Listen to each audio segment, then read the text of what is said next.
What's going on, Grilla Grills Nation? How's everybody doing out there today? Chef Joe here with another Quick Tip Tuesday. This one's kind of a follow-up to one that we did very recently where we did some cuts, okay? In the very first one, we did a small dice, we did a large dice, we did julienne, a couple other things. In this one, we're going to kind of round everything out, all right? We're going to what's called chiffonade, some basil.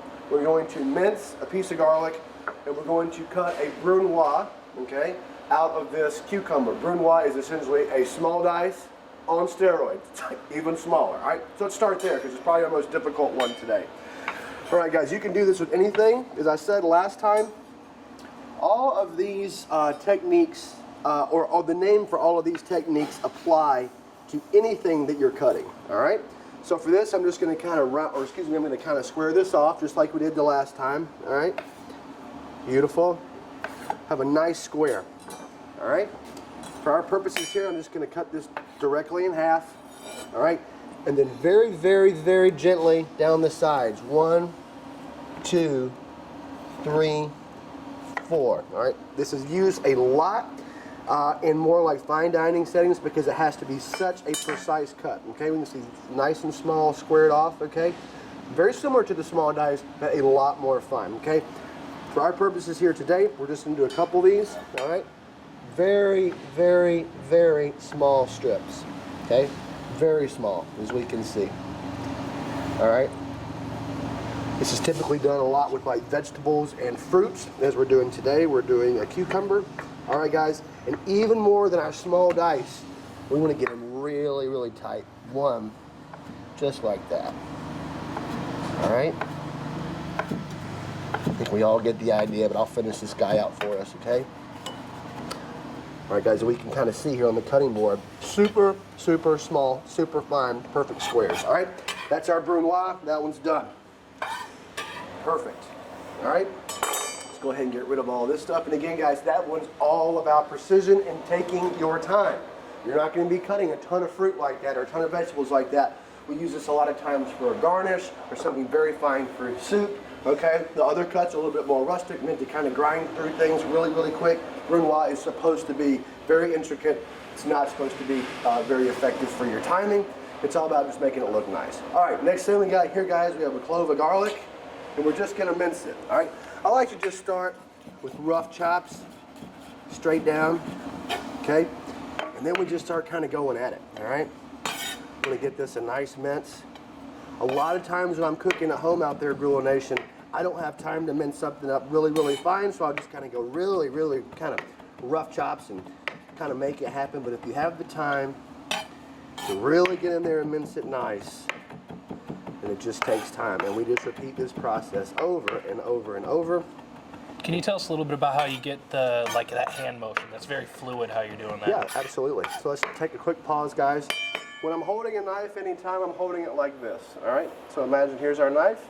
I want to grab it with my forefinger here, thumb around the back, okay? Other 3 fingers here, all right? And when I'm mincing something like this, I'm using my hand to steady this into the knife, and I'm using my wrist on this end, all right? Everything's working in tandem, as we can see. I keep a firm grip on this knife. I do not want it to slip because if it does, I might compromise my, my stabilizing finger. Everything has to work exactly the same in one single motion. All right, guys?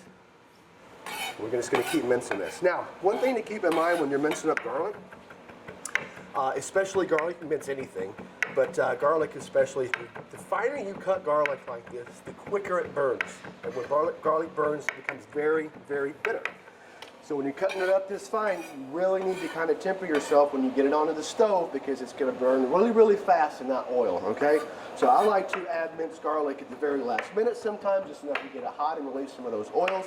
But a lot of times in minced garlic, I don't start when I cook those onions. A lot of times you'll see a term called sweat when the onions and the garlic going together at the beginning of a dish or a sauce. We don't really want to do that with minced garlic, all right? And guys, we can keep going and going and going, but you get the general idea. Here's our minced garlic, okay? Boom.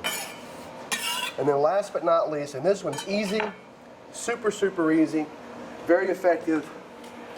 And I love doing it, especially with basil. The most common practice is with basil because it really helps release a lot of those kind of aromatic flavors.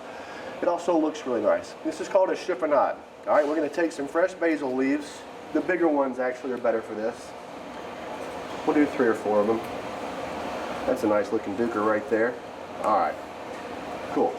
So we have our basil leaves, pretty maids all in a row, as they say. We're gonna align them together. So stem side down. All right, stem side down, just like so. All right, and then the next thing we're gonna do, guys, is now we have all these ready, stem side down, all ready to go. We're gonna twist it up, very, very fine like, okay? Just gonna roll it. And the last thing that we're gonna do, guys, hold on to this very, very tight, because it will come loose on you. We're gonna take it, holding our knife the same way, and we're just gonna get in there with a nice rocking motion. You ready? Very, very fine. And this turns into strips, called chiffonade, all right? We use this a lot of times for a garnish, all right? So if we have like a really, really awesome tomato sauce and pasta and meat and all that stuff, we might want to sprinkle that over the top for a nice garnish. Really, really good. That's very, very common with like caprese salads as well. And you have the salad, or you have a tomato, and you've got your fresh mozzarella, and then you've got your balsamic on there. Nice kind of chiffonade of basil on the top, a little bit of salt, ready to go. All right, guys, that's it today. Between that, between today and the last shoot we did, that kind of covers all the major cuts you need to know. There are a few more out there. If you have any more questions or want to know what those are, hit me up, chefdrew@grillagrills.com. We're here for you. Till the next Quick Tip Tuesday, everybody. We'll see you soon. Cheers.